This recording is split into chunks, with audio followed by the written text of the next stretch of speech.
നമസ്കാരം. പ്രധാന വാർത്തകൾ.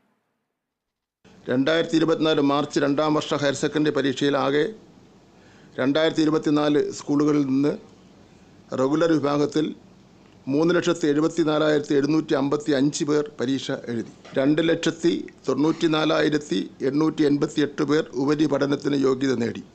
വിജയശതമാനം 78.69%. +2 VHSC പരീക്ഷാഫലം പ്രഖ്യാപിച്ചു. +2 വിജയ ശതമാനം 78.69.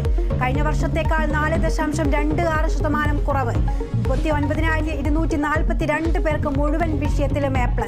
സർക്കാർ സ്കൂളുകളുടെ മോശം പ്രകടനത്തിൽ അന്വേഷണം പ്രഖ്യാപിച്ചു വിദ്യാഭ്യാസ മന്ത്രി. എയർ ഇന്ത്യ എക്സ്പ്രസ് പ്രതിസന്ധിയിൽ കേന്ദ്ര സർക്കാർ ഇടപെടൽ. വിമാന അധികൃതരും ജീവനക്കാരുമായി ചർച്ച. സമരം ചെയ്യുന്ന 25 ജീവനക്കാരെ പിരിച്ചുവിട്ട് air India.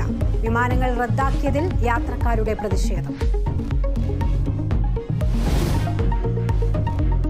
Kochi BBCL LPG bottling പ്ലാന്റിൽ ഡ്രൈവർമാർ പണിമുടക്കിൽ. 7 ജില്ലകളിലേക്കുള്ള വിതരണം മുടങ്ങി. തൃശൂരിൽ കൂലിത്തർക്കത്തെ തുടർന്ന് ഡ്രൈവറെ മർദ്ദിച്ചതിൽ പ്രതിഷേധം. മർദ്ദനത്തിന്റെ ദൃശ്യങ്ങൾ പുറത്തു.